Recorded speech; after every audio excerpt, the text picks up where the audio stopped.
Quando Deus me deu essa palavra, é a segunda vez que eu vou pregar essa palavra. Quando Deus me deu essa palavra, eu estava dentro de uma clínica de recuperação, e Deus colocou isso no meu coração, de uma forma assim que Ele trouxe muitas verdades para o meu coração. Verdades essas que vão ser transmitidas para a igreja nessa noite. Versículo 14 do capítulo 9: E quando se aproximou dos discípulos, viu ao redor deles grande multidão e alguns escribas que disputavam com eles. Logo toda a multidão, vendo, ficou espantada e correndo para ele o saudaram. E perguntou aos escribas: O que é que discutis com eles? E um da multidão, respondendo, disse: Mestre, trouxe-te o meu filho, que tem um espírito mudo, e este, onde quer que o apanhe, despedaça-o, e ele espuma, e range os dentes, e vai definhando. E eu disse aos teus discípulos que eu expulsasse, e não puderam. E ele respondendo lhes disse: Ó geração incrédula, até quando estarei convosco? Até quando vós sofrereis ainda? Trazei-mo. E trouxeram-no. E quando ele ouviu, logo o espírito o agitou com violência, e caindo endemoniado por terra, revolvia-se espumando. E perguntou ao pai dele, Jesus perguntou: Quanto tempo há que lhe sucede isto? E ele disse: Desde a infância. E muitas vezes o tem lançado no fogo e na água para o destruir. Mas se tu podes fazer alguma coisa, tem compaixão de nós e ajuda-nos. E disse-lhe, Jesus disse: Se tu podes crer, tudo é possível ao que crê. E logo o pai do menino, clamando com lágrimas, disse: Eu creio, Senhor, ajuda a minha incredulidade. E Jesus, vendo que a multidão concorria, repreendeu o espírito imundo e dizendo-lhe: Espírito mudo e surdo, eu te ordeno, sai dele e não entres mais nele. E ele, clamando e agitando-o com violência, saiu e ficou o menino como morto, de tal maneira que muitos diziam que estava morto. Mas Jesus, tomando-o pela mão, o ergueu, e ele se levantou. E quando entrou na casa, os seus discípulos lhe perguntaram à parte: Por que ou não pudemos nós expulsar? Ele disse-lhes: Esta casta não pode sair com coisa alguma, a não ser com oração e jejum. Pai, abençoa o teu servo, se coloca como vaso diante da tua igreja e diante de ti.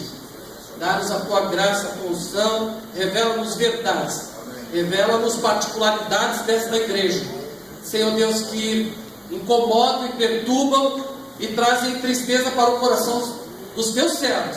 Senhor Deus, que haja um mover de renovação e de alegria para as famílias aqui presentes. Senhor Deus, nós te pedimos isso no nome de Jesus. Pastor, qual é o tema dessa palavra? Diga assim: acredite. Pastor, não tem um tema assim mais rebuscado, mais bem elaborado? Acredite. Não, para um tema mais assim, mais completo: acredite. E aí eu escrevi aqui: tema, acredite, acredite e acredite. Porque tudo é possível ao que crê. Jesus aqui, ele vai atuar, ele vai ter uma participação neste momento da história, com finalidades de exercer a sua liderança para melhor preparar os discípulos, para melhor preparar a igreja. A multidão que o acompanha tem fins didáticos. As suas palavras, o seu comportamento, a maneira como ele conduz este momento, se volta diretamente para os discípulos. Tem tem gente endemoniada, tem pai aflito, mas ele quer trabalhar o coração dos discípulos. Ele tem uma preocupação com o que ali está, aquele menino moribundo que ali está, tomado daquela possessão, mas ele quer falar com os discípulos, ele quer falar com a igreja. E quando eu leio o primeiro versículo, eu vejo uma palavra aqui que se destaca no versículo 14: discutiam. Quem é que estava discutindo? Os discípulos com os escribas com os fariseus, com os discípulos. E por que discutiam? Por que se debatiam? Porque havia um questionamento. Porque os discípulos tinham orado por este menino e nada tinha acontecido. O quadro permanecia inalterado. E começa a discussão. Os escribas querem ridicularizar os discípulos. 2016 é um ano difícil, não é um ano fácil. E nós precisamos nos focar para que tenhamos em Deus, nas orientações de Deus, para que nós tenhamos êxito. Tem uma provisão especial para o povo de Deus em 2016. É difícil, mas tem uma provisão de Deus para o povo dele. E qual a primeira orientação que eu vejo aqui? Não discuta. Família, parem de discutir. Parem de viver se degladiando sobre circunstâncias e situações que não vão levar a nada. Se tem um clima que está se apoderando, tentando se apoderar da igreja do Senhor, é isso: questionamentos e mais questionamentos. O dízimo é sobre o líquido ou o dízimo é sobre o grupo? Pastor, pode tatuagem ou não pode tatuagem? Pergunta para Jesus se ele fala de tatuagem. Jesus não fala de tatuagem, porque é um assunto que não é importante para ele.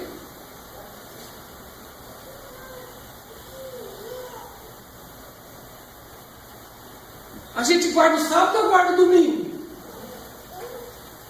Você é pós-tribulacionista ou você não é pós-tribulacionista? O que é? A gente fica discutindo coisa, levando em consideração coisa que não é importante para a igreja, para o agora. Ora, por que nós vamos ficar discutindo coisas que não merecem a atenção de forma primordial? Se agora, no presente momento, tem uma batalha que nós temos que travar e temos que nos posicionar da maneira correta, porque senão nós leva a pau mesmo.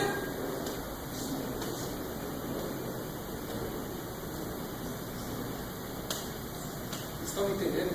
Amém.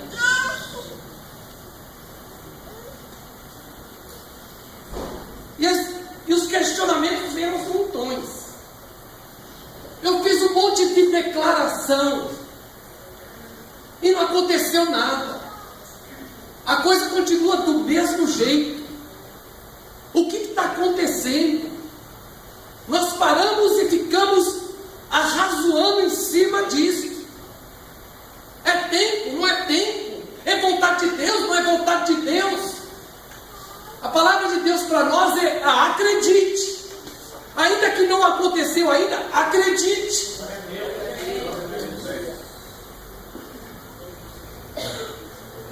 Pastor, o dízimo é do Antigo Testamento, é do Novo Testamento? Meu irmão, se o dar não tiver no teu coração, como foi dito aqui hoje, se a generosidade não tiver no teu coração, se a fidelidade de Deus não tiver no teu coração, não adianta ficar arrumando pretexto, não adianta ficar debatendo com A com B. Eu só sei uma coisa: quando você está na unção de Deus, quando você está no manto, quando você está envolvido com a obra do Senhor, quando você está envolvido com as coisas de Deus, a generosidade brota no teu coração. Você quer fazer a obra de Deus, não tem cansaço, não tem tempo, não tem temporário, você se entrega, você quer ver Deus atuando na sua vida. É que nem um menino que ia para a igreja, a mãe deu 2 moedas na mão dele. Filho, um é para oferta e o outro é para o lanche. E no meio do caminho, uma das moedas cai da mão do menino e cai dentro do bueiro. Qual moeda caiu? Do lanche ou da oferta? Eu fui de bicicleta esses dias para... Eu ando muito de bicicleta. Eu saí daqui, já fui até Campos de Jordão. Passei 150 quilômetros. 5 horas pedalando. E a minha esposa, eu falei, eu simplesmente tirar a aliança. Eu não tiro a aliança, até porque, por decreto dela, você não tira essa aliança. E eu simplesmente tirar a aliança, eu nunca tiro. Tirei a aliança, enrolei no paninho, coloquei na bolsa aqui atrás e fui. Quando cheguei lá em Campos do Jordão, vamos almoçar. E eu tiro o pano. Quando eu tiro o pano, irmão, a aliança está enrolada dentro do pano. E a aliança cai no chão e cai dentro do coelho. E eu falei, e agora? Estou chegando sem aliança em casa.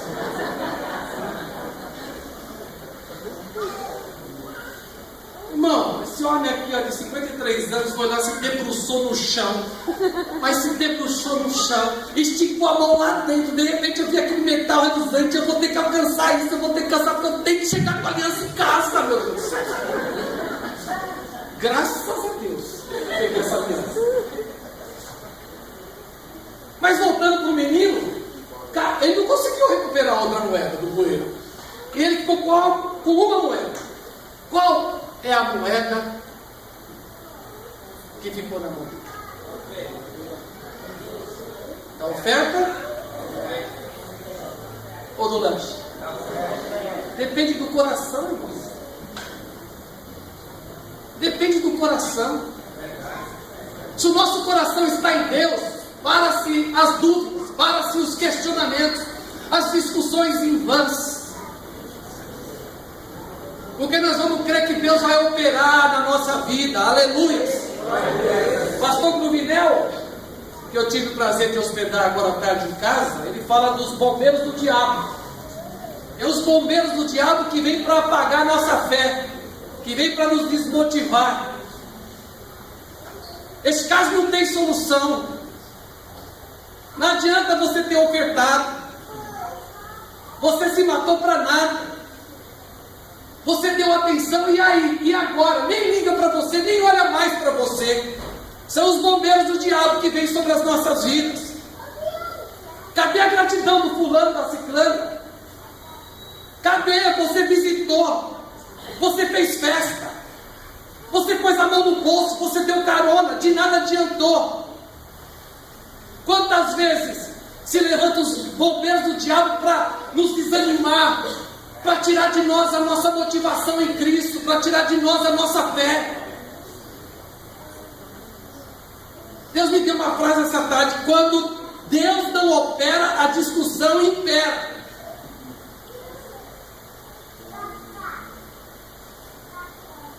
Para os que questionam, para os que vivem discutindo, confrontação de Deus. Para os que acreditam, direção de Deus, revelação de Deus, orientação de Deus, libertação de Deus, sabedoria de Deus para a sua vida e para a minha vida. Aleluia.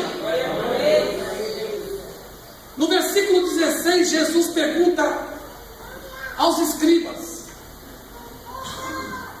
o que é que discutisse com eles? O que é que discutisse com eles? É interessante, eu fiquei pensando, mas por que Jesus não pergunta para os discípulos? Porque para os questionadores, para os discutidores, Deus sempre tem uma confrontação. Chegam os religiosos e trazem a mulher adúltera. Trazem a mulher adúltera. E aí, o que o Senhor diz aí a respeito agora? A lei de Moisés manda apedrejar. E o Senhor diz o quê? Com um questionamento, pode ver, pode estudar a Bíblia. Deus sempre coloca o questionador em confronto com Ele mesmo. Com Ele mesmo. E o que Jesus responde? Quem não tem pecado, atire a primeira pedra.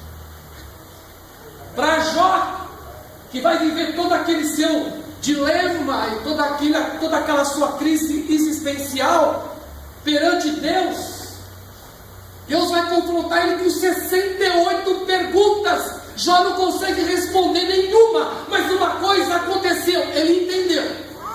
Ele entendeu Deus. Apesar de não poder ter condições de responder nenhuma pergunta, ele entendeu Deus. Eu sei que o meu Redentor vive e que por fim se levantará sobre as nações. Aleluia! Tem muita coisa, meu irmão, que não adianta questionar. Não adianta. Eu entrei num questionamento muito severo, muito profundo com Deus. Eu só me arrependei.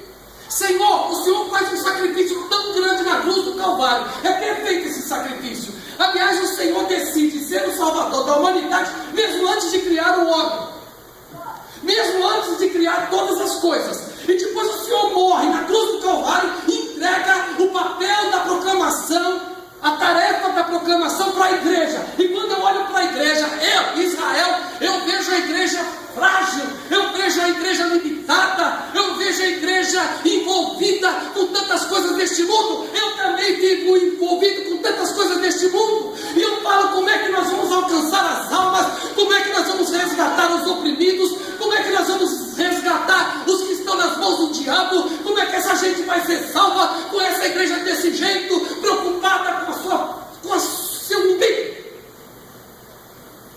Eu não entendo, Senhor. Eu não entendo essas coisas. E Deus diz para mim: tudo é possível ao que crê. E Deus diz para mim: a obra é minha, eu faço do jeito que eu quero. Você é o vaso e eu sou o oleiro. Então você se rende, você se prostra, que eu uso você, uso a minha igreja do jeito que eu quero. Ela pode parecer frágil, ela pode parecer limitada, mas o meu Espírito está sobre ela, e eu posso levantar essa igreja do dia para a noite e fazer com que o nome de Jesus seja proclamado pelo mundo todo. Aleluia!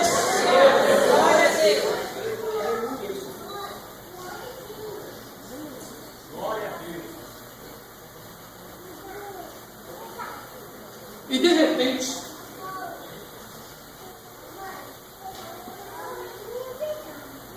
o pai do menino entra em cena.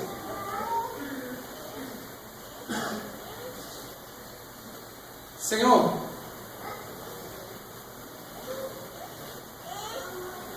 e um da multidão, versículo 17, respondendo, disse: